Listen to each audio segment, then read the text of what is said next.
एक ओंकार सतनाम करता पुरख निर्भव निर्वैर अकाल मूरत अजूनी सैभं गुर प्रसाद।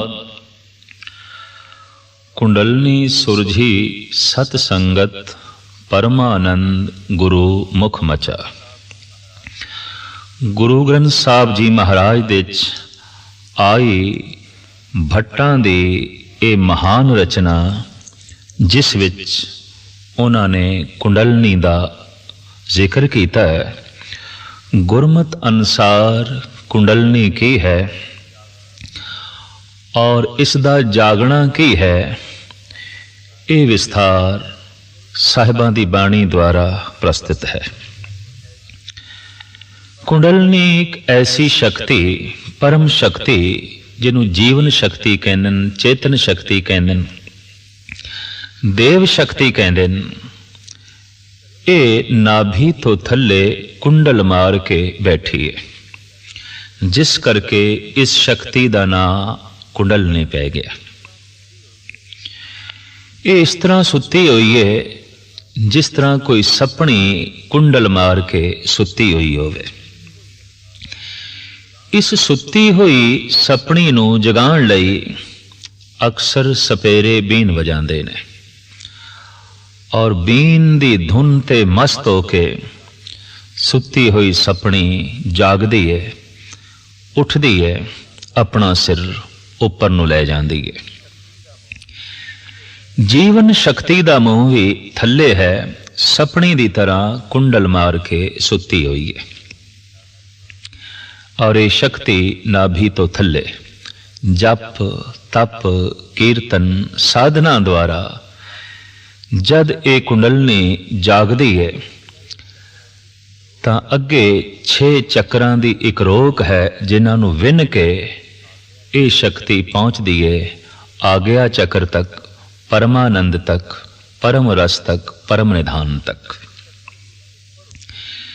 ये शक्ति ऊपर उठे बनदी है राम रस, नाम रस, और ये शक्ति थल्ले जाए इसे नूं कहंदे ने एक काम रस है। जीवन दा प्रवाह थल्ले दा वेग काम रस है, जीवन दे प्रवाह दा उपर दा वेग नाम रस है, राम रस है।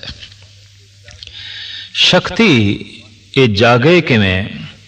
वाहिगुरु वाहिगुरु दा चिंतन, गुरमंत्र दा जाप, मूल मंत्र दा जाप, गुरबाणी दा पाठ, इहदे नाल ये सुती हुई शक्ति जागदी है।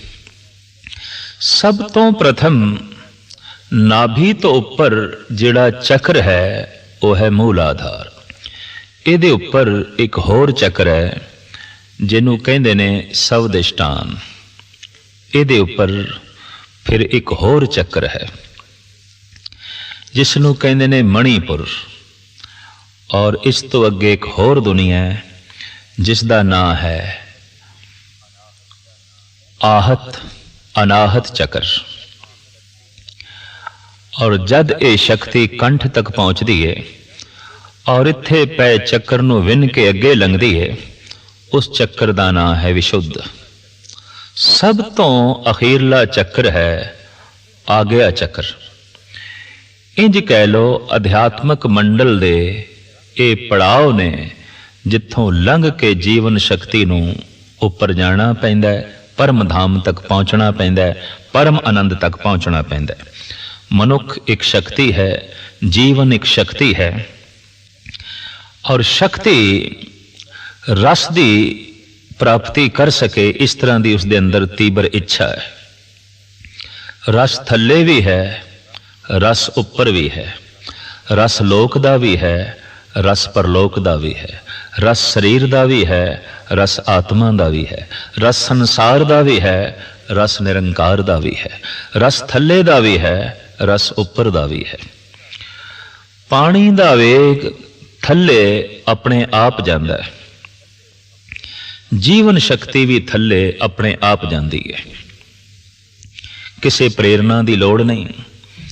ਮਨੁੱਖ ਨੂੰ ਕੋਈ ਪ੍ਰੇਰਨਾ ਦੇਣ ਦੀ ਲੋੜ ਨਹੀਂ ਵੀ ਤੂੰ ਕ੍ਰੋਧੀ ਬਣ ਜਾ, ਲੋਭੀ ਬਣ ਜਾ, ਕਾਮੀ ਬਣ ਜਾ, ਬੇਈਮਾਨ ਬਣ ਜਾ, ਝੂਠਾ ਬਣ ਜਾ। ਇਹ ਆਪਣੇ ਆਪ ਬਣ ਜਾਂਦਾ ਹੈ। ਸਤਵਾਦੀ ਬਣਨਾ ਹੈ, ਸੰਤੋਖੀ ਬਣਨਾ ਹੈ, ਦਿਆਲੂ ਬਣਨਾ ਹੈ, ਖਿਮਾਵਾਨ ਬਣਨਾ ਹੈ, ਸ਼ੀਲਵਾਨ ਬਣਨਾ ਹੈ, ਤਾਂ ਫਿਰ ਉਦਮ, ਉਪਰਾਲੇ ਤੇ ਵਸੀਲਿਆਂ ਦੀ ਲੋੜ ਹੈ। ਜਿਵੇਂ ਪਾਣੀ ਉੱਪਰ ਉੱਠੇ ਤਾਂ ਬਿਨਾਂ ਪ੍ਰੈਸ਼ਰ ਦੇ ਉੱਪਰ ਨਹੀਂ ਜਾ ਸਕਦਾ, ਹੂ ਬਹੁ ਜੀਵਨ ਸ਼ਕਤੀ ਨੂੰ ਵੀ ਕੋਈ ਦਬਾਅ ਚਾਹੀਦਾ ਪਿੱਛੇ, ਜਿਸ ਦੇ ਆਸਰੇ ਤੇ ਇਹ ਉੱਪਰ ਉੱਠ ਸਕੇ। ਉਹ ਦਬਾਅ, ਉਹ ਪ੍ਰੈਸ਼ਰ ਹੈ ਕੇਵਲ ਜਪ। ਜਪ ਕਰਦਿਆਂ ਇਹ ਸ਼ਕਤੀ ਉੱਠਦੀ ਹੈ। ਜ਼ਬਾਨ ਤੋਂ ਜਪ ਦੀ ਧੁਨੀ ਕੰਨਾਂ ਦੇ ਰਾਹੀਂ ਜਦ ਅੰਦਰ ਪ੍ਰਵੇਸ਼ ਕਰਦੀ ਹੈ ਤਾਂ ਫਿਰ ਇਹ ਸੁੱਤੀ ਹੋਈ ਜੀਵਨ ਸ਼ਕਤੀ ਜਾਗਦੀ ਹੈ। ਇਸ ਨੂੰ ਸਤਿਗੁਰੂ ਜੀ ਕਹਿੰਦੇ ਨੇ, ਸਿਮਰ ਸਿਮਰ ਗੁਰ ਸਤਿਗੁਰ ਆਪਣਾ, ਸੋਇਆ ਮਨ ਜਾਗਾਈ। ਅਨੰਤ ਕਾਲ ਤੋਂ ਅਨੰਤ ਜਨਮਾਂ ਦੇ ਵਿੱਚ ਸਾਡੀ ਜੀਵਨ ਸ਼ਕਤੀ ਸੁੱਤੀ ਹੀ ਰਹੀ ਹੈ। ਔਰ ਜੀਵਨ ਅਕਸਰ ਮਨੁੱਖ ਸੌਂ ਕੇ ਹੀ ਬਤੀਤ ਕਰ ਦਿੰਦਾ ਹੈ। ਜਾਗਤ ਸੋਇਆ ਜਨਮ ਗਵਾਇਆ। ਇਹ ਸ਼ਕਤੀ ਜਾਗੇ ਉਪਰਾਲੇ ਨੇ ਸਤਸੰਗ ਤੇ ਜਪ। ਔਰ ਜੈਸੇ ਸ਼ਕਤੀ ਉੱਪਰ ਉੱਠਦੀ ਹੈ, ਮੂਲਾਧਾਰ ਚੱਕਰ ਨੂੰ ਵਿੰਨ ਕੇ ਉੱਪਰ ਉੱਠਦੀ ਹੈ, ਤਾਂ ਮਨੁੱਖ ਦੀ ਕਾਮ ਵਾਸ਼ਨਾ ਸਮਾਪਤ ਹੋ ਜਾਂਦੀ ਹੈ। ਮਨੁੱਖ ਦੇ ਕਾਮ ਰਸ ਦੇ ਵਿੱਚ ਕੋਈ ਰੁਚੀ ਨਹੀਂ ਰਹਿੰਦੀ, ਕਿਉਂਕਿ ਕਾਮ ਦਾ ਥਲ ਮੂਲਾਧਾਰ ਤੋਂ ਥੱਲੇ ਹੈ ਤੇ ਸ਼ਕਤੀ ਮੂਲਾਧਾਰ ਤੋਂ ਉੱਪਰ ਉੱਠੀ। ਔਰ ਉੱਪਰ ਉੱਠਦਿਆਂ ਇਹ ਵਾਸ਼ਨਾ ਖਤਮ ਹੋਈ। ਪ੍ਰਾਰਥਨਾ ਦਾ ਜਗਤ ਸ਼ੁਰੂ ਹੋਇਆ, ਵਾਸ਼ਨਾ ਦਾ ਜਗਤ ਖਤਮ ਹੋਇਆ। ਲੇਕਿਨ ਸਿਰਫ ਵਾਸ਼ਨਾ ਹੀ ਮਿਟੀ ਹੈ, ਸਿਰਫ ਕਾਮ ਰਸ ਦੇ ਚ ਹੀ ਰੁਚੀਆਂ ਘਟੀਆਂ ਨੇ। ਅਜੇ ਪਰਮ ਨਿਧਾਨ, ਪਰਮ ਆਨੰਦ ਦੀ ਪ੍ਰਾਪਤੀ ਨਹੀਂ ਹੋਈ।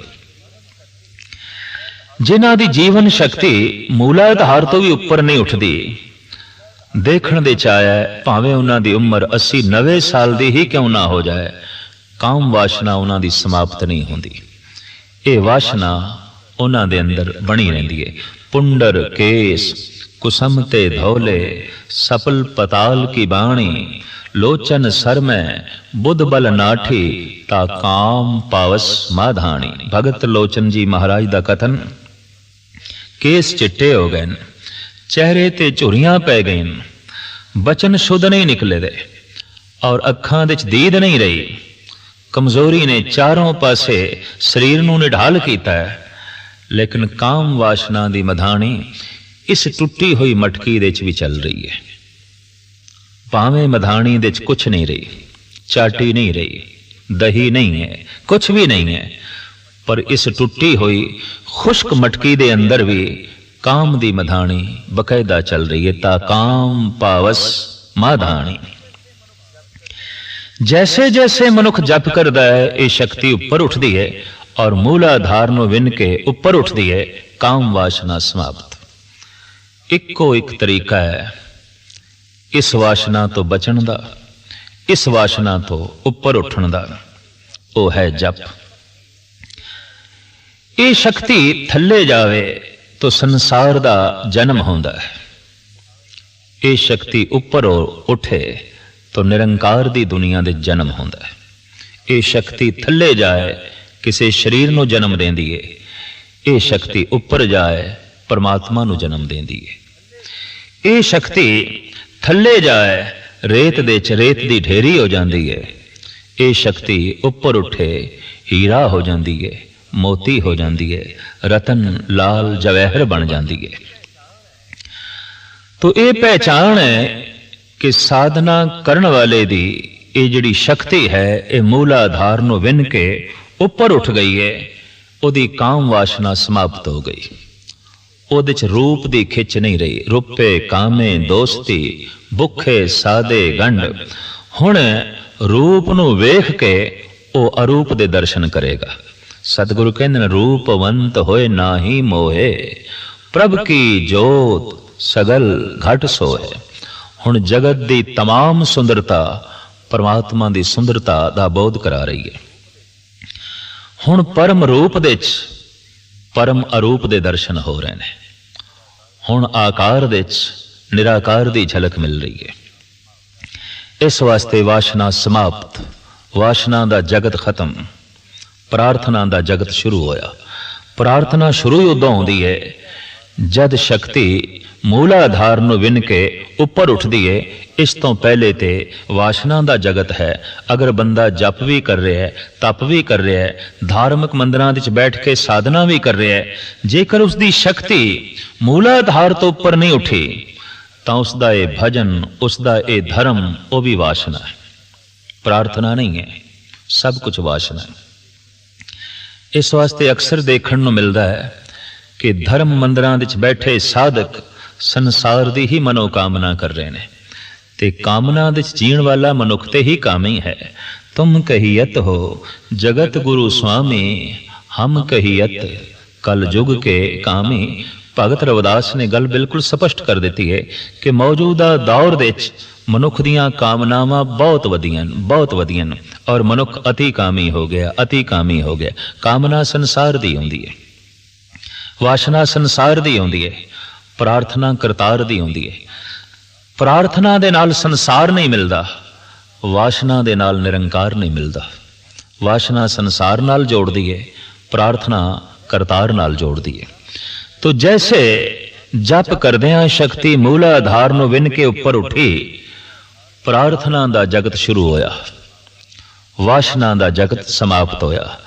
लेकिन अजे परम निधि, परम खजाना, परम आनंद दे द्वार नहीं खुले। जप जारी है, तप जारी है, साधना जारी है, शक्ति सहजे सहजे ऊपर उठ रही है। दूसरा चक्र है सवदिष्टान, जो मूलाधार तो ऊपर है। साधना करदे करदे, जप करदे करदे अभ्यासी दी सुरत, जीवन शक्ति ध्यान दे आसरे ते जैसे ऊपर उठदी है, वो फिर सवदिष्टान चक्र नूं विन के ऊपर उठदी है। सवदिष्टान चक्र विनिया गया है, पहचान की होवेगी? इस मनुख दे अंदर मौत दा भय नहीं होवेगा। ये मरण दे भय तो उच्चा उठ गया। मौत दा भय सामने रख के इस तरह दे पुरुष नूं डराया नहीं जा सकता, जिसकी शक्ति सवदिष्टान तो ऊपर उठ गई है। दरअसल डर दे जीण वाला मनुख ही इस गल का सबूत मुहैया कर रहा है कि सवदिष्टान तो थले जी रहा है। भगत कबीर कहते ने, कहत कबीर राम गुण गाओ, आप न डरो न अवर डरा। मैं उस दुनिया विच पहुंच गया जिथे ना मैं किसे तो डरदा, ना ही किसे नूं डरांदा। अक्सर ओही मनुख दूजियां नूं डरांदा है जिहड़ा किसे तो डरदा है, क्योंकि भयभीत होया मनुख ही अगले नूं भयभीत करदा है। गुरु तेग बहादुर साहब जी महाराज भी परम ज्ञानी दे लक्षण यही दसदे ने, भय काहू को देत ने न भय मानत आन, कहो नानक सुन रे मना, ज्ञानी ताहे बखान। वास्तविक परम ज्ञानी ब्रह्म ज्ञानी वही है जो भय दी दुनिया तो उच्चा उठ गया है, ना डरांदा है ना डरदा है। सवदिष्टान चक्र नूं विन के जैसे शक्ति ऊपर उठदी है, भय दी दुनिया खत्म, निर्भय दी दुनिया शुरू हुई। निर्भय केवल परिपूर्ण परमात्मा है। साहिबां दी बाणी दा फरमान, डर पे धरत आकाश निखतरा, सिर ऊपर गगन करारा। पौण पानी बै संतर डर पे इंद्र विचारा। एका निर्भव बात सुनी, सो सुखिया सो सदा सुहेला, जो गुरमुल गाए गुनी। सतगुरु दा ते इत्थे तक फरमान है कि सूक्ष्म रूप दे च ग्रह नक्षत्र सूरज चंद तारे सब डरे हुए ने, भय दे च ने, डर दे च ने, मर्यादा दे च ने। तमाम जीव पशु पंखी मनुख डर दे च ने। ये ठीक है कि डर मर्यादा दे च रखण वास्ते चाहिदा है, लेकिन हर वक्त मनुख डरिया होया अपना मानसिक संतुलन गवा बैठता है। किधरे मैं बीमार ना हो जावां, किधरे मैं मर ना जावां, किधरे मेरा कमाया होया धन नाश ना हो जाए, बनी बनाई प्रतिष्ठा मेरी खत्म ना हो जाए, किधरे मेरा रुतबा कोई खो ना लवे, किधरे जंग दे या मुकदमे विच मैं हार ना जावां। ये भय मनुख नूं बणिया रहिंदा है। सब दिष्टान चक्र नूं विन के जैसे जीवन चेतना जीवन शक्ति उपर उठदी है, ये भय दी दुनिया खत्म हो गई, निर्भय दी दुनिया आरंभ होई और परिपूर्ण परमात्मा चूंकि निर्मल है हुण उसदा ही भय शुरू होया। भाव ओदी गल मनण दा अंदर चाव पैदा होया। इसे नूं सतगुरु कहंदे निर्मल भाव पाया, हर गुण गाया, हर वेखे राम हदूरे। परमात्मा आप निर्मल है, ओदा भय भी निर्मल है। जगत मैला है, जगत दा भय भी मैला है। जगत दा भय जिस दे अंदर है वो निर्मल नहीं हो सकेगा, ते परमात्मा दा भय जिस दे अंदर है वो मैला कदी नहीं हो सकेगा, सदैव निर्मल होवेगा। बाबे फरीद दे श्लोकां दे साहिब गुरु अमरदास जी महाराज दा एक परम पावन श्लोक है, भय पईए तन खीण होए, लोभ रत विचों जाए, ज्यों बैसंतर धात सुध होए, त्यों हर का भव दुर्मत मैल गवाए। जिस तरह अगन सोने दी तमाम खोट नूं कढ़ देंदी है, रब्बी निर्मल भय मनुख दे तमाम विकारां नूं शांत कर देंदा है, मनुख दे तमाम पतत संस्कारां नूं खत्म कर देंदा है। तो सब दिष्टान चक्र नूं विन के जैसे जीवन चेतना उपर उठी, मौत दा भय खत्म हो गया। किसी प्रकार दे भय दा जड़ा बोझ सी वो सिर तो लै गया, निर्भय दुनिया आरंभ हुई, सिर दे सारे बोझ उतर गए। जप जारी है, तप जारी है, साधक दी साधना बकायदा जारी है, राही है ये मंजिल दा चल रहा है, चल रहा है। टिकाणा की है, आ गया चक्कर नूं विन के अगे जाना, किथे परम आनंद तक, परम शांति तक, परम निधान तक, परम पुरख तक, जिसनों कहा है परमात्मा ईश्वर अकाल पुरख, उत्थे तक पहुंचना है। और उसका सरूर, उसकी मस्ती, उसका अनुभव मनुख नूं उदों ही आउंदा है जद आ गया चक्कर नूं विन के ये पहुंचता है और ये चक्र मस्तक विच है। इतनी गल ते स्पष्ट हो गई कि सुरत उच्ची करनी पैगी, ध्यान दे आसरे ते शक्ति नूं उपर लै जाना होवेगा। अक्सर देखण दे च आया कि प्रैशर दा मारिया होया फुआरे दा पानी उपर ते उठदा है, पर धरती दी खिच दा मारिया होया फिर थल्ले, फिर थल्ले, फिर थल्ले। चंगी संगत, धर्म ग्रंथां दे पाठ पठन दे नाल जीवन शक्ति उपर ते उठदी है, पर फिर संसार दे खिच दी मारी हुई थल्ले थल्ले थल्ले। किधरे धन खिच लैंदा है, किधरे रूप खिच लैंदा है, किधरे प्रभता खिच लैंदी है, किधरे संसार दा कोई होर साजो समान खिच लैंदा है। इस तरीके दे नाल ये दो पासे दी कशिश है, परमात्मा दी अपनी खिच, संसार दी अपनी खिच। किधरे बगौर मुताला करके तमाम ब्रह्मंड दे उत्ते निगाह मारीए तां सब कुछ एक दूजे दी कशिश ते खड़ा है। सूरज, चंद, तारे, ग्रह, नक्षत्र सब एक दूजे दी कशिश ते खड़े ने। न थल्ले कोई थंबी है, न उपर किसी रस्सियां दे नाल लटके हुए ने, सब एक दूजे दी कशिश ते खड़े ने। कदी परिवार दा इकट्ठ देखिए तां ये भी एक दूजे दी कशिश ते खड़े ने। पति दे अंदर पत्नी दी कशिश, पत्नी दे अंदर पति दी खिच, पुत्रां दे अंदर मां बाप दी खिच, मां बाप दे अंदर पुत्रां दी ममता। भैण भरा आपसी ममता करके जुड़े रहंदे ने, कशिश करके ये संबंध जुड़िया रहिंदा है। देखण दे च आया कोई ग्रह नक्षत्र सियारा सितारा जद कशिश दे दायरे तो बाहर निकलदा है, टुट जांदा है, खत्म हो जाता है, उहदी होंद ही मिट जाती है। जद भी किसी मनुख दे अंदर कशिश नहीं रहिंदी, परिवार दी खिच नहीं रहिंदी, टुट जाता है पत्नी तो, टुट जाते ने स्त्रियां अक्सर पति तो, टुट जाते ने बच्चे माँ बाप तो, और अलग हो जाते ने माँ बाप बच्चियां तो। टुट जाते ने रिश्ते भैण भरावां दे, भरा भरावां दे और मित्रां दे। ये सारा संसार एक दूजे की कशिश ते खड़ा है, ये सारा जगत एक दूजे की खिच ते खड़ा है। तो एक खिच संसार दी है, एक खिच करतार दी है। जिस दिन बंदे दी जीवन शक्ति, जिस दिन बंदे दी सुरत, जिस दिन बंदे दा ध्यान परमात्मा दी कशिश दे दायरे विच आउंदा है, फिर थल्ले आवना बहुत औखा है। उसे नूं कहंदे ने दी सुरत इतनी ऊपर चढ़ गई है, ये थल्ले नहीं आउंदा, ये थल्ले नहीं आ सकेगा। जैसे कहंदे ने कि गालबन जमीन दी कशिश दा दायरा कोई 400 मील तक है।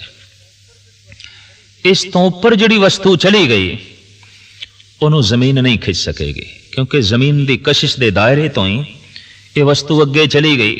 हू बहु संसार की कशिश एक सीमा तक है, धन की कशिश एक सीमा तक है, रूप रंग ते पदार्थां की कशिश एक सीमा तक है।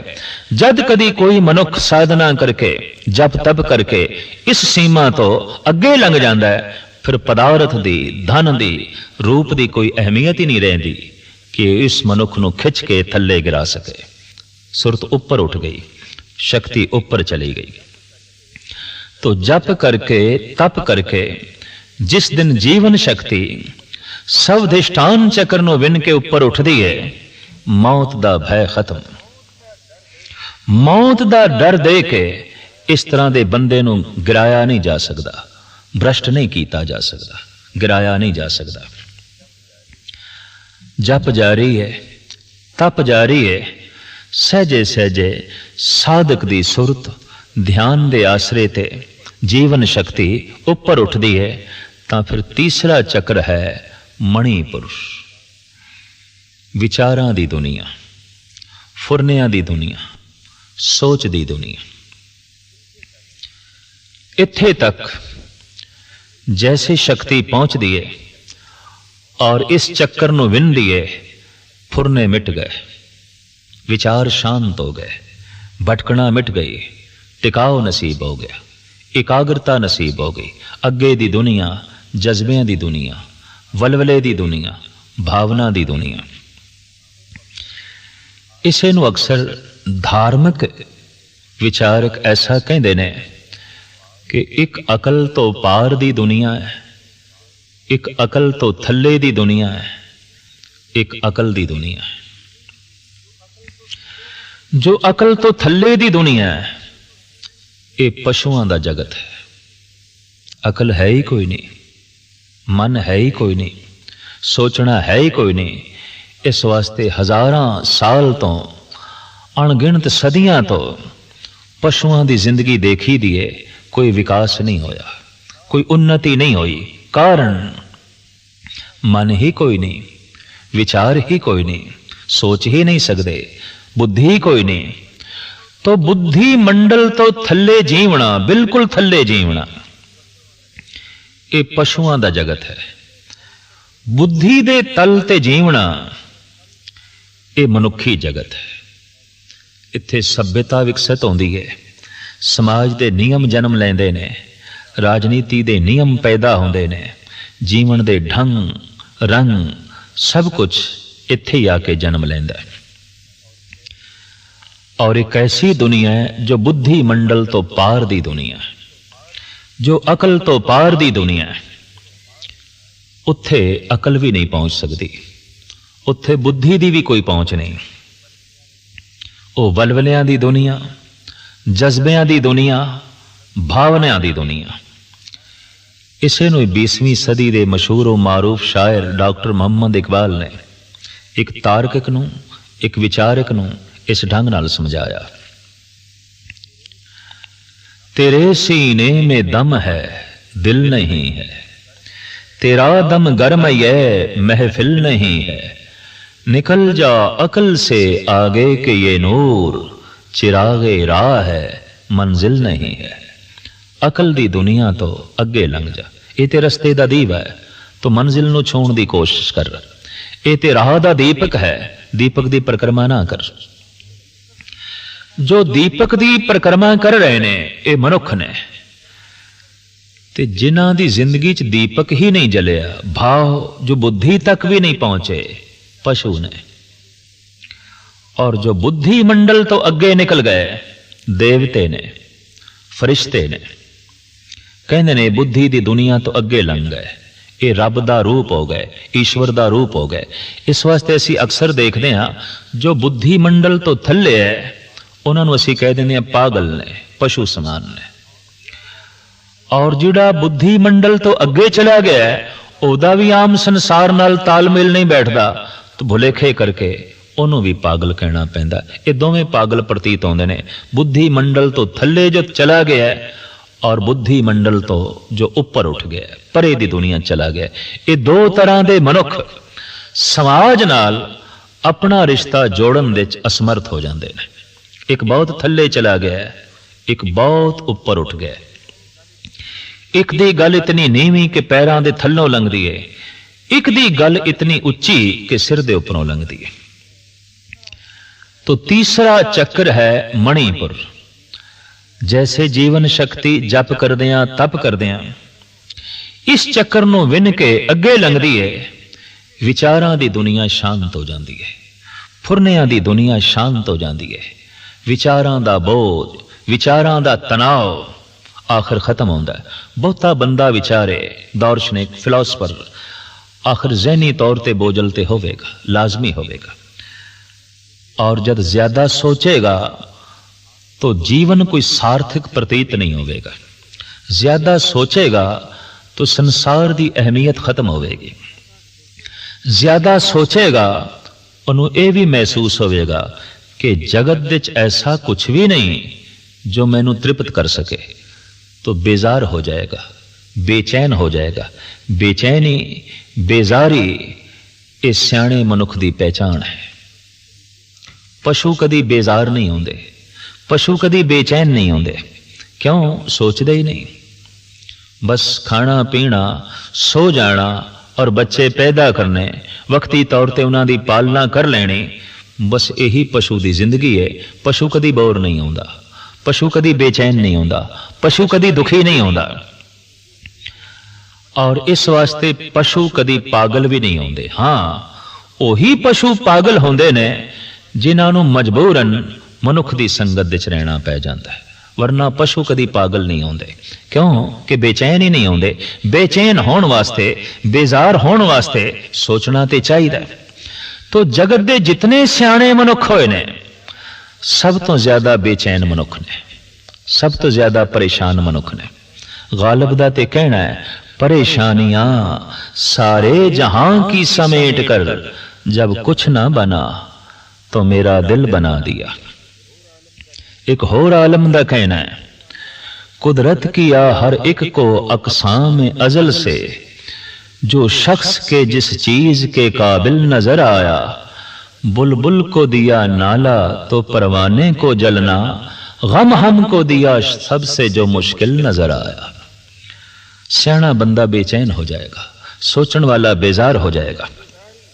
बेजारी, बेचैनी इस गल का प्रतीत है कि बंदा बहुत सोच रहा है, बहुत सोच रहा है। छुटकारा किस तरह होवे? या तो बुद्धि मंडल तो बंदा थले गिरे, या फिर बुद्धि मंडल तो उच्चा उठे। थले गिरना जरा सौखा है, इस वास्ते जगत के तमाम सियाणे मनुख शराब के रसिया बन जाते हैं। चाहे कवि ने, साहित्यकार ने, कलम के धनी ने, दिमाग के धनी ने, ज्यादा सोचने वाले ने अक्सर शराब की परिक्रमा करते हैं और बुद्धि मंडल तो थले गिर जाते हैं। ਉਹਦਾ ਇੱਕੋ ਇੱਕ ਕਾਰਨ, ਬਹੁਤਾ ਸੋਚਦੇ ਨੇ ਬਹੁਤੀ ਬੇਚੈਨੀ, ਬਹੁਤਾ ਸੋਚਦੇ ਨੇ ਬਹੁਤਾ ਹੀ ਗਮ, ਬਹੁਤਾ ਸੋਚਦੇ ਨੇ ਬਹੁਤੀ ਬੇਜ਼ਾਰੀ, ਕਿਉਂਕਿ ਪ੍ਰਤੀਤ ਹੋ ਜਾਂਦਾ ਜਗਤ ਤੇ ਕੁਝ ਵੀ ਨਹੀਂ, ਇਹ ਜੀਵਨ ਤੇ ਕੁਝ ਵੀ ਨਹੀਂ। तो इको एक आसरा रह जाता है बुद्धि तो थले गिरन दा, शराब। पर एक होर भी सहारा है, गुरबाणी कहती है अकल तो उच्चे उठ जाओ, इस सोच बेजारी बेचैनी दी दुनिया तो उच्चे उठ जाओ। पर ओ मदरा बाजार विच बिकदी नहीं, ओ मदरा खुद बनानी पैंदी है। उसनों गुरु नानक देव जी महाराज इंज कहते जन्म साखी दी पंक्ति विच, नाम खुमारी नानका चढ़ी रहे दिन रात जप करदियां तप करदियां। जद जीवन शक्ति मणिपुर चक्कर नूं विन के अगे लंघदी है तां विचारां दी दुनिया खत्म, फुरनियां दी दुनिया खत्म, सोचण दी दुनिया खत्म। बुद्धि जिथे तक सोच सकती सी उस सीमा नूं छू लिया गया ते हुण सीमा तो पार जाण दी तैयारी है, बुद्धि मंडल तो अगे जाण दी तैयारी है। इस वास्ते अक्सर धार्मिक सियाणे कहंदे ने कि मनुख दी सोचनी जिथे खत्म होंदी है रब दी गल उत्थों शुरू होंदी है। संसार दी सोचनी जिथे खत्म होंदी है परमात्मा दी गल उत्थों शुरू होंदी है। इस वास्ते परमात्मा नूं कदी बुद्धि मंडल दे विच बंद नहीं कीता जा सकदा, अपने सोच मंडल दे विच बंद नहीं कीता जा सकदा। कुंडलनी सुरझी सत संगत परमानंद गुरु मुख मचा। जीवन शक्ति जो कुंडल मार के नाभि तो थल्ले सुती पई है और जिसदा ध्यान जिसदा मुंह थल्ले दी तरफ है उसनों उपर कैसे उठाया जाए ते आ गया चक्कर नूं विन के परम आनंद दी दुनिया दे ये शक्ति किस तरह पहुंचे। ये साधना गुरबाणी दे जो दसी गई है उसकी मूल पंक्ति ये है, कुंडलनी सुरजी सत संगत परमानंद गुरु मुख मचा। गुरबाणी दा जप करदियां गुरु दी संगत करदियां साध संगत विच बैठदियां कुंडलनी जाग पई, सुरज गई। सुती हुई कुंडलनी जाग पई जो कुंडल मार के जीवन शक्ति बैठी सी। मूलाधार नूं विन के अगे गई, वासना दा जगत खत्म। सब दे स्टान नूं विन के अगे गई, मौत दा भय खत्म। और मणिपुर नूं विन के ज्यों अगे गई तां मानसिक मंडल भी खत्म, मनुष्य दा मनुष्य होना भी खत्म। हुण उसने पैर उत्थे रख दिते ने जिथे मनुख देवता होना शुरू होंदा है। हुण देवते दा जन्म होना शुरू होया है। हुण फरिश्ता गर्भ दे च आ गया, एदा जन्म होवेगा। क्यों कि मणिपुर तो अगे चला गया, सोच मंडल तो भी अगे चला गया, विचार शक्ति तो भी अगे चला गया। अगला चौथा जो चक्र है इनू अनाहत चक्र कहा है। जप करदियां तप करदियां जीवन शक्ति जद इस अनाहत चक्र नूं विन के अगे लंघदी है तां साज दुनिया अनेकां वाजे इस मनुख दे अंदर वज पैंदे ने। आनंद मंगल दुनिया दी झंकार चारों पासे गूंजण लग पैंदी है। परमात्मा दा नाद चारों पासे सुनाई देंदा है। हुण वो हर पासे हर थां हर वक्त सुन रहा है, परमात्मा नूं ही सुन रहा है। जो बोलत है मृग मीन पंखेरू सो बिन हर जापत है नहीं होर। हुण बदलां दी गर्जन परमात्मा दा ही नाद है। हुण लहरां दे टकराव तो शोर परमात्मा दे ही बोल ने। हुण पंछियां दी चहचहाहट ईश्वर दा ही गीत है। हुण मनुखी दुनिया दी आवाज प्रभु दे ही बोल ने। आहत शब्द तो अनाहत दी दुनिया आरंभ हो गई। अंदर तरह तरह दे वाजे वज पे जिसदा जिक्र मेरे पातशाह इंज करदे ने, वाजे नाद अनेक असंखा केते वावण हारे। देखण दे च ऐसा आया है कि साज आवाज गीत दे जन्मदाते महापुरुष होए ने, ईश्वरी लोग होए ने जिन्हां दा संबंध परमात्मा नाल जुड़िया है। देखदे हां डमरू शिव जी दे हथ दे च है, एक तारा नारद ते मीरां दे कोल है।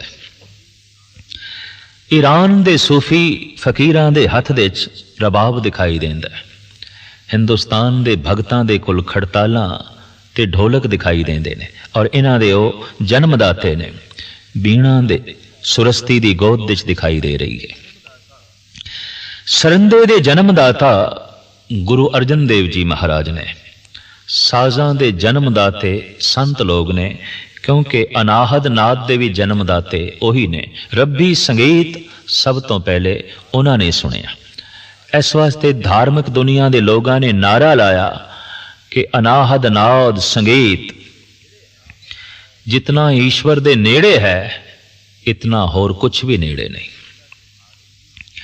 गुरु नानक दा ते मार्ग ही गीत संगीत दा। गुरु नानक ने कोई वर्त नहीं रखे, प्राणायाम नहीं कीते। गुरु नानक ने कोई पुट्ठा लटक के तप नहीं कीता, कोई गुफा दे च नहीं बैठे, भोरियां च नहीं बैठे। गुरु नानक ने सिर्फ गावे है, रबाब दी धुन ते ईश्वरी गीतां नूं जन्म दिता है, सिर्फ गाया है। पर इतनी एकाग्रता दे नाल गाया है, इतना टिक के गाया है कि गुरु नानक दा गावना ही जप बन गया, गुरु नानक दा गावना ही तप बन गया, गुरु नानक दा गावना ही जोग बन गया, गुरु नानक दा गावना ही समाधि बन गया। जोग बनया तेरा कीर्तन गाई। दुनिया दा ये वाहिद रहबरी पुरुष है जिसने गा गा के लोगों नूं बदलिया। सज्जन ठग है, उत्थे भी सतगुरु यही कहंदे मरदानिया रबाब छेड़ रब्बी कलाम आई है। उज्जल केहा चिलकना कोठणम कालड़ी मस, ये धोतियां झूठ ना उतरे जिसों धोवां तिस गाउण लग पे। गाउंदियां ही धुन सुन के सज्जन दा हिरदा पसीजे। सतगुरु ने गहरी चोट कीती है, सज्जन तू ठग बन के ठगी कर, सज्जन बन के ठगी ना कर। जद तू ठग बन के ठगी करेगा तां फिर बहुते बंदे मार नहीं खाणगे, पर जद तू सज्जन बन के ठगी करदा है तो बहुते तेरी इस ठगी दी लपेट दे च आ जांदे ने, बहुते दुखी होंदे ने, बहुते बेजार होंदे ने। ठगी कर, ठग बन के, सज्जन बन के नहीं। बचन चोट कर गए। ये ठग वाकई साधु बन गया।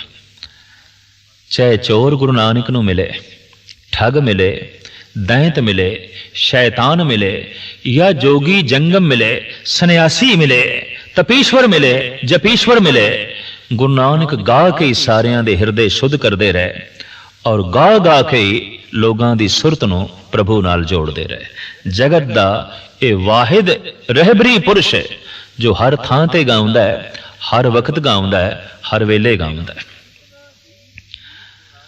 इतना गीत संगीत गुरु नानक दे अंदरों जन्म लैंदा है। पुछिए आप नूं कीर्तन सिखाण वाले कौन सन? किस कोल राग दी धुन आपने सीखी है? कविता किस कोल सीखी है? किसे कोल नहीं। परिपूर्ण परमात्मा नाल जैसे सुरत जुड़ी है और ध्यान जीवन शक्ति अनाहत चक्र नूं विन के जैसे अगे लंघी है, संगीत दी दुनिया आरंभ हो गई। संगीत सीखना की जीवन संगीत हो गया।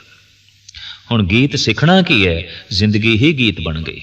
हुण कविता की सीखनी है, हुण हर बोल कविता है, हुण हर बोल राग है, हुण वेखना हुण बोलना सब राग है, सब संगीत है, सब गीत है। गीत संगीत की आउंदा है? किसे परम को पुरख कोल बैठ के ही पता चलता है कि वाकई गीत ते संगीत की है। असली गीत संगीत दी दुनिया च रहिंदे ने परम पुरख है, बाकी ते दुनिया नकल कर दी है। जैसे असली राजे होंदे ने संत जन, राजे दा मतलब है रजे होया त्रिपत। असली राजे ते संत जन ने। तखत दे उत्ते बैठण वाले राजे नहीं, क्योंकि तखत दे उत्ते बैठण वाले कई दफा तख्ते ते भी लटकाए जाते हैं। पूर्ण सकून तखत ते बैठ के भी नसीब नहीं होता। इस वास्ते एक आलम दा ते कहना है, एक खेल है औरंगे सुलेमान मेरे नजदीक, एक बात है अजाज मसीहा मेरे आगे।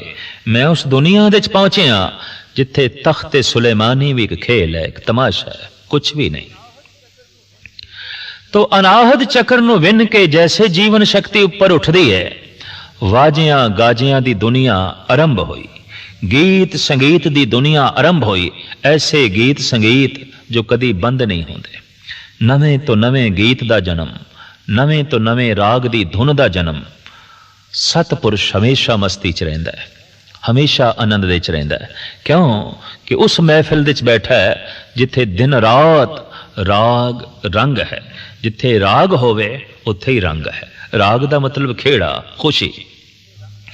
जिथे खुशी नहीं उत्थे रंग कादा। अक्सर हिंदुस्तान दे च जद घर दे च कोई खुशी है, शगन है, तो केसर छिड़कते ने, रंग छिड़कते ने, गुलाल छिड़कते ने। रंग छिड़कना खुशी नूं प्रगट करना है। पर एक ऐसी दुनिया है जद अनाहद नाद नूं विन के सुरत शक्ति उपर उठदी है तां अंदरों ऐसी एक खुशी दा जन्म आउंदा है, ऐसे एक रंग दा जन्म आउंदा है कि जगत दे तमाम रंग फिक्के पै जांदे ने, जगत दियां तमाम खुशियां फिक्कियां पै जांदियां।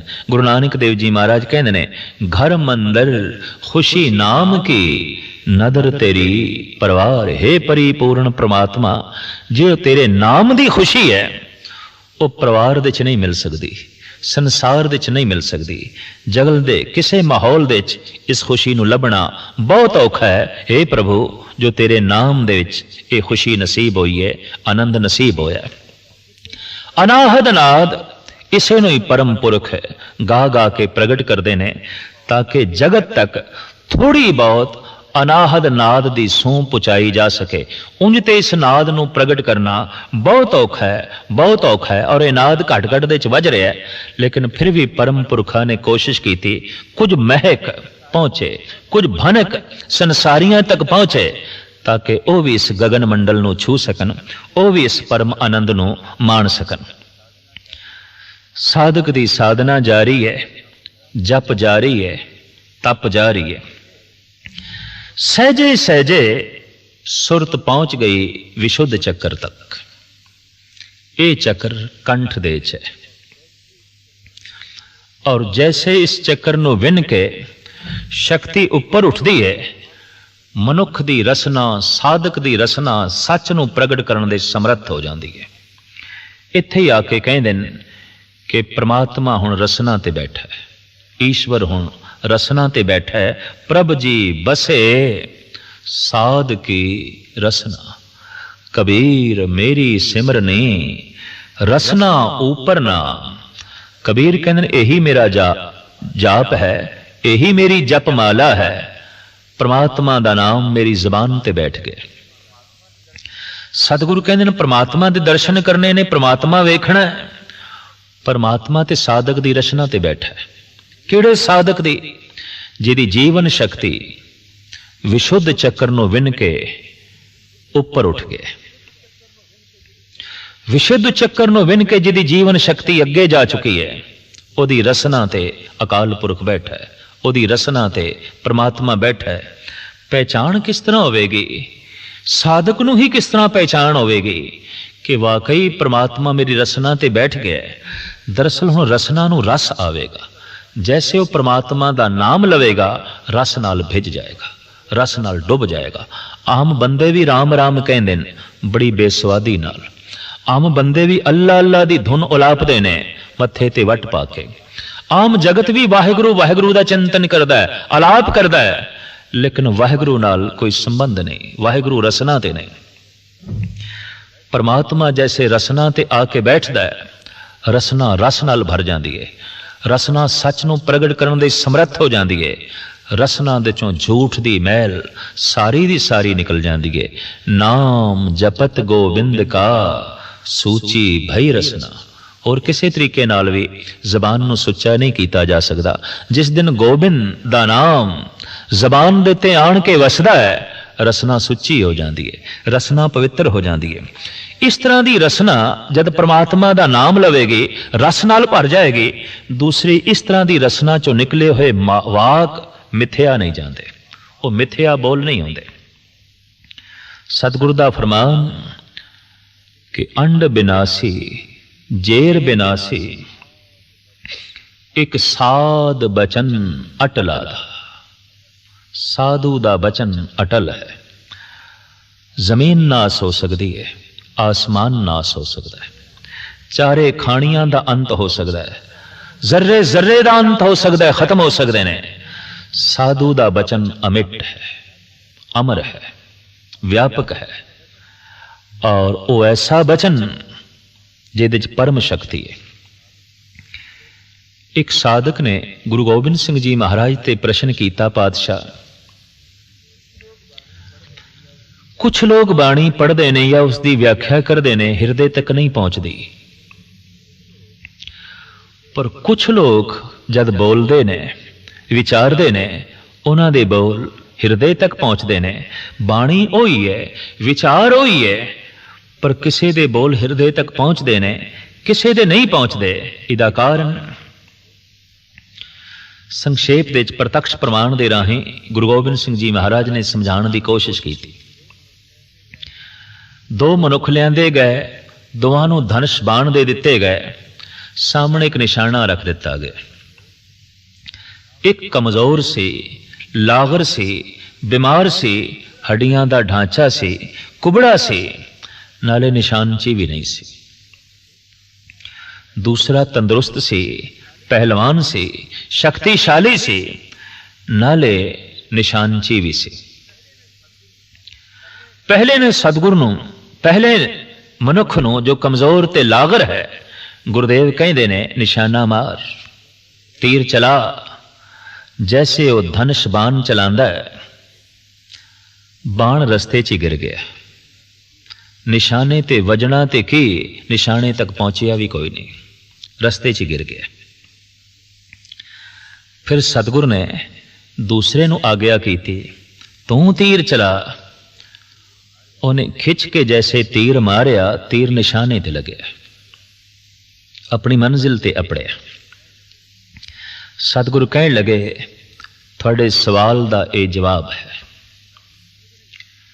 ਸਤਿਗੁਰੂ ਸਮਝ ਨਹੀਂ ਆਈ ਤਾਂ ਮਹਾਰਾਜ ਕਹਿਣ ਲੱਗੇ, ਇਹ ਪਹਿਲੇ ਬੰਦੇ ਦਾ ਤੀਰ ਵਿਚਕਾਰ ਕਿਉਂ ਗਿਰ ਗਿਆ? ਮਹਾਰਾਜ ਇਹ ਨਿਸ਼ਾਨਚੀ ਨਹੀਂ, ਨਾਲੇ ਕਮਜ਼ੋਰ ਹੈ, ਇਹ ਚਿੱਲਾ ਹੀ ਨਹੀਂ ਚੜਾ ਸਕਦਾ, ਇਹਦੇ ਕੋਲ ਸ਼ਕਤੀ ਨਹੀਂ, ਇਹਦੇ ਕੋਲ ਬਲ ਨਹੀਂ। ਦੂਸਰੇ ਦਾ ਤੀਰ ਨਿਸ਼ਾਨੇ ਤੱਕ ਕਿਉਂ ਪਹੁੰਚਿਆ? ਮਹਾਰਾਜ ਸ਼ਕਤੀਸ਼ਾਲੀ ਹੈ, ਨਿਸ਼ਾਨਚੀ ਹੈ, ਅੰਦਾਜ਼ ਜਾਣਦਾ ਹੈ, ਇਸ ਵਾਸਤੇ ਇਸ ਦਾ ਤੀਰ ਨਿਸ਼ਾਨੇ ਤੇ ਪਹੁੰਚਿਆ। ਸਤਿਗੁਰੂ ਕਹਿਣ ਲੱਗੇ, ਜਿਨ੍ਹਾਂ ਦੀ ਰਸਨਾ ਤੇ ਪ੍ਰਮਾਤਮਾ ਨਹੀਂ, ਉਹਨਾਂ ਦੇ ਬਚਨਾਂ 'ਚ ਕੋਈ ਸਤਿਆ ਨਹੀਂ। ਉਹ ਬਚਨ ਤੇ ਕੰਨਾਂ ਤੱਕ ਵੀ ਨਹੀਂ ਪਹੁੰਚਦੇ, ਹਿਰਦੇ ਤੱਕ ਕਿਸ ਤਰ੍ਹਾਂ ਪਹੁੰਚਣਗੇ? ਉਹ ਤੇ ਸਰਵਨ ਵੀ ਸੁਣਨ ਦੇ 'ਚ ਅਸਮਰਥ ਰਹਿ ਜਾਂਦੇ ਨੇ। ਉਹ ਬਚਨ ਰਸਤੇ 'ਚ ਗਿਰ ਜਾਂਦੇ ਨੇ, ਹਿਰਦੇ ਤੱਕ ਪਹੁੰਚਦੇ ਹੀ ਨਹੀਂ। ਤੇ ਜਦ ਹਿਰਦੇ ਤੱਕ ਪਹੁੰਚ ਹੀ ਨਹੀਂ, ਤੇ ਹਿਰਦੇ ਨੂੰ ਪਰਿਵਰਤਨ ਕਰਨ ਤੇ ਕਿਸ ਤਰ੍ਹਾਂ ਕਰਨ? ਹਿਰਦੇ ਨੂੰ ਚੋਟ ਕਰਨ ਤੇ ਕਿਸ ਤਰ੍ਹਾਂ ਕਰਨ? ਉਹ ਬਚਨ ਰਸਤੇ 'ਚ ਹੀ ਗਿਰ ਜਾਂਦੇ ਨੇ। ਕੁਝ ਬਚਨਾਂ ਦੇ ਪਿੱਛੇ ਕਮਾਈ ਦੀ ਸ਼ਕਤੀ ਹੈ, ਜਪ ਤਪ ਦੀ ਸ਼ਕਤੀ ਹੈ, ਸਾਧਨਾ ਦੀ ਸ਼ਕਤੀ ਹੈ, ਔਰ ਉਹ ਬਚਨ ਸਿੱਧੇ ਨਿਸ਼ਾਨੇ ਤੱਕ ਪਹੁੰਚਦੇ ਨੇ, ਹਿਰਦੇ ਤੱਕ ਪਹੁੰਚਦੇ ਨੇ।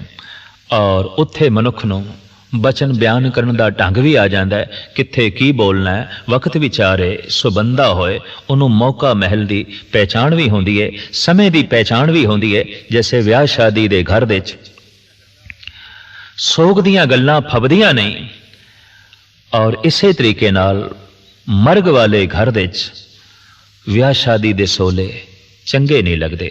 ਮੌਕਾ ਮਹਿਲ ਦੇ ਮੁਤਾਬਕ ਗੱਲ ਕਰਨੀ, ਇਹੀ ਬੰਦੇ ਦਾ ਫਰਜ਼ ਹੈ। ਔਰ ਇਹ ਫਰਜ਼ ਸਨਾਸੀ ਉਦੋਂ ਪੈਦਾ ਹੁੰਦੀ ਹੈ ਜਦ ਜੀਵਨ ਸ਼ਕਤੀ ਵਿਸ਼ੁੱਧ ਚੱਕਰ ਨੂੰ ਵਿੰਨ ਕੇ ਅੱਗੇ ਲੰਘਦੀ ਹੈ। ਮੌਕਾ ਮਹਿਲ ਦੀ ਪਹਿਚਾਣ ਬੰਦੇ ਨੂੰ, ਬਚਨ ਕਿੱਥੇ ਕਹਿਣਾ ਹੈ, ਕਿਤਨਾ ਕਹਿਣਾ ਹੈ, ਔਰ ਕਿਸ ਨੂੰ ਕਹਿਣਾ ਹੈ, ਇਸ ਤਰ੍ਹਾਂ ਦਾ ਬੋਧ ਬੰਦੇ ਕੋਲ ਪੂਰਨ ਤੌਰ ਤੇ ਹੁੰਦਾ ਹੈ। ਵਿਸ਼ੁੱਧ ਚੱਕਰ ਨੂੰ ਵਿੰਨ ਕੇ ਜੈਸੇ ਜੀਵਨ ਸ਼ਕਤੀ ਅੱਗੇ ਲੰਘਦੀ ਹੈ, ਇਸ ਤਰ੍ਹਾਂ ਦੇ ਮਨੁੱਖ ਦੀ ਰਸਨਾ ਤੇ ਪ੍ਰਮਾਤਮਾ ਆਪ ਹੁੰਦਾ ਹੈ। ਸੱਚ ਨੂੰ ਪ੍ਰਗਟ ਕਰਨ ਦੇ ਵਿੱਚ ਉਹਦੀ ਰਸਨਾ ਸਮਰੱਥ ਹੁੰਦੀ ਹੈ। ਔਰ ਇਸ ਤਰ੍ਹਾਂ ਦੇ ਮਨੁੱਖਾਂ ਬਾਰੇ ਗੁਰਬਾਣੀ ਕਹਿੰਦੀ ਹੈ, ਪ੍ਰਭ ਜੀ ਬਸੇ ਸਾਧ ਕੀ ਰਸਨਾ। ਲੇਕਿਨ ਅਜੇ ਪਰਮ ਨਿਧੀ ਦੀ ਪ੍ਰਾਪਤੀ ਨਹੀਂ ਹੋਈ, ਅਜੇ ਪਰਮ ਆਨੰਦ ਦੀ ਪ੍ਰਾਪਤੀ ਨਹੀਂ ਹੋਈ। ਅੱਧੀ ਤੋਂ ਜ਼ਿਆਦਾ ਵਾਟ ਤੈਅ ਹੋ ਗਈ। ਮੂਲਾਧਾਰ ਚੱਕਰ ਥੱਲੇ ਰਹਿ ਗਿਆ, ਸਵਦਿਸ਼ਠਾਨ ਚੱਕਰ ਥੱਲੇ ਰਹਿ ਗਿਆ, ਮਣੀਪੁਰ ਚੱਕਰ ਥੱਲੇ ਰਹਿ ਗਿਆ, ਅਨਾਹਤ ਚੱਕਰ ਤੋਂ ਦੂਰ ਚਲੇ ਆਏ। ਹੁਣ ਵਿਸ਼ੁੱਧ ਚੱਕਰ ਨੂੰ ਵਿੰਨ ਕੇ ਜੈਸੇ ਜੀਵਨ ਸ਼ਕਤੀ ਉੱਪਰ ਉੱਠੀ ਤੇ ਪਹੁੰਚੀ ਆ ਗਿਆ ਚੱਕਰ ਤੱਕ। ਔਰ ਜੈਸੇ ਚੱਕਰ ਵਿਨਿਆ ਗਿਆ, ਉੱਥੇ ਹੁਣ ਮਨੁੱਖ ਤੇ ਪ੍ਰਮਾਤਮਾ ਦੇ 'ਚ ਕੋਈ ਭੇਦ ਨਹੀਂ ਰਹਿ ਗਿਆ। ਹੁਣ ਸੱਚਖੰਡ ਵਸੇ ਨਿਰੰਕਾਰ। ਸੱਚ ਦੇ 'ਚ ਮਨੁੱਖ ਹੈ ਔਰ ਮਨੁੱਖ ਦੇ 'ਚ ਸੱਚ ਹੈ। ਇਸ ਅਵਸਥਾ ਦੇ ਅਪੜੇ ਹੋਏ ਮਨੁੱਖ ਦੀ ਤਸਵੀਰ ਕਸ਼ੀ ਗੁਰਬਾਣੀ ਨੇ ਇੰਜ ਕੀਤੀ ਹੈ, ਗੁਰ ਕਿਰਪਾ ਜਹ ਨਰ ਕੋ ਕੀਨੀ ਤੇ ਇਹ ਜੁਗਤ ਪਛਾਨੀ, ਨਾਨਕ ਲੀਨ ਭਇਓ ਗੋਬਿੰਦ ਸੋ ज्यों पानी संग पानी। हुण बूंद सागर तक पहुंच गई। नामे नारायण नहीं भेद, राम कबीरे भेद ना भाई। अब तो जाए चढ़े सिंहासन, मिले हैं सारंग पानी। राम कबीरा एक भय हैं, कोई न सके पछानी। हुण कबीर राम तक पहुंच गए ने। ते भगत कबीर जद इस अवस्था ते पहुंचे, आग्या चक्र नूं विन के अगे लंघे। कहंदे ने हुण रब दी तलाश नहीं, हुण रब मेरी तलाश दे च है, हुण परमात्मा मेरी तलाश दे च है। बड़ा सुंदर बचन है उन्हां दा। कबीर मन निर्मल भया, जैसे गंगा नीर। पाछे लागो हर फिरे, कहत कबीर कबीर। हुण ते कबीर दी तलाश है जगत नूं, परमात्मा नूं। मैनूं परमात्मा दी तलाश ही नहीं। हुण ते बूंद ही सागर हो गई। इस अवस्था का जिक्र गुरु नानक देव जी महाराज इंज करते हैं। सागर में बूंद, बूंद में सागर, अकथ कथा गुरबचनी आदर। इस अवस्था नूं बयान करना सतगुरु कहंदे ने अकथ कथा है, कथन तो परे है। आ गया चक्र नूं विन के जैसे जीवन शक्ति उपर उठदी है, परम धाम की प्राप्ति हो गई, सहभंग की प्राप्ति हो गई, ईश्वर की प्राप्ति हो गई, सचखंड की प्राप्ति हो गई। हुण मर के की सचखंड जावना, हुण जीवदियां जी सचखंड की झलक वेख लई। कहत कबीर जो हर ध्यावे, जीवत बंधन तोरे। इस अवस्था तक करीबन करीबन करोड़ां दे कोई एक कद मनुख पहुंचदा है। जन नानक कोटन में किन्हू, नारायण जहें चीत। अक्सर साधक मूलाधार तक ही रह जाते हैं। कुछ ऐसे ने थोड़ा जिहा होर अगां वधदे ने, कुछ ऐसे ने अध विचकार विच ही रुक जाते हैं और उन्हां दे पिछे मुड़न की संभावना भी बनी रहिंदी है। क्योंकि संसार की अपनी खिच है और निरंकार की अपनी खिच है। संसार की कशिश का दायरा अपना है, निरंकार की कशिश का दायरा अपना है। इस वास्ते असी कई दफा देखते हैं कि कोई बंदा बड़ी बुलंदियां तो गिरिया है, ते जद बड़ी बुलंदियां तो गिरदा है चोट भी बड़ी लगती है। रेजा रेजा हो जाता बंदा, फीता फीता हो जाता है। ये तो बहुत शिखर है, बुलंदी है। सूरी ऊपर खेरना, ये ते गिरे तां ठाहिरना है। ये ते घाटी ते चढ़ना है, ये ते पहाड़ां दी शिखर नूं छूना है। पर जे गिरे तां चोटां भी अनंत ने, फिर खराशां भी अनंत ने। और इतनी गल स्पष्ट है कि जोड़ा जितनी ज्यादा बुलंदी तो गिरेगा उतनी ही चोटां खावेगा, उतना ही जो है जख्मी होवेगा।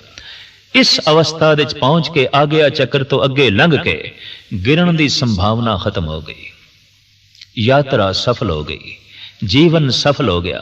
सतगुरु दी बाणी दा फरमान, सफल सफल सफल भई यात्रा, आवन जान रहे मिले सादा। हुण आवणे जावणे मुक गए, क्योंकि बार बार दा जन्म होंदा है वासना करके, तो वासना ही खत्म। हुण ते प्रार्थना दा जगत, हुण ते ईश्वरी जगत, हुण निरंकार दी दुनिया, हुण ते परमात्मा दी दुनिया। जप आरंभ कीता सी तो जीवन शक्ति मूलाधार तो थल्ले सी, वासना दा जगत सी। अगर ऐसा बंदा जप भी करदा सी, प्रार्थना भी करदा सी, तो वासना वस होके करदा सी। धन मिले, रूप मिले, रंग मिले, पदार्थ मिले, उहदी बंदगी दे च भी वासना सी, उहदे जप तप दे च भी वासना सी। लेकिन सहजे सहजे जप तप ने मूलाधार तो उपर कीता, वासना दा जगत खत्म होया और सहजे सहजे साधक साधना करदियां करदियां आ गया चक्र तक पहुंचया और इसनों विन के अगे लंघिया। निरंकार दी दुनिया आरंभ हुई, नवे दरवाजे खुले, कोई नवी सूझ मिली, कोई नवी दुनिया दी झलक मिली।